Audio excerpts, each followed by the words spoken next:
Lainojen palautus palautusautomaatilla Pirkkalan pääkirjastossa. Kirjaston keskellä sijaitsee 2 palautusautomaattia.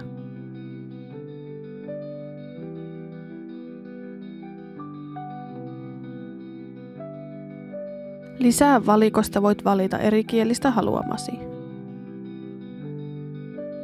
Aseta palautettava aineisto automaatin tasolle. Tarkista, että palautuksesi on kirjautunut. Jos automaatti ilmoittaa palauta aineisto viereiseen palautushyllyyn, aseta aineisto palautushyllyihin. Voit halutessasi ottaa kuitin, josta näet palautuksesi. Aikuisten aineiston palautushylly sijaitsee automaattien vieressä ja lasten ja nuorten palautushyllyt sijaitsevat automaattien takana. Jos automaatti ilmoittaa palauta sinikantiseen laatikkoon, tiputa aineisto automaatin kyljessä olevaan sinikantiseen laatikkoon. Ennen kuin palautat aineistoa, muista tarkistaa, ettei kirjojen väliin ole jäänyt henkilökohtaisia esineitäsi, kuten kirjanmerkkejä. Tarkista myös, että CD, DVD ja pelikoteloissa on levyt sisällä.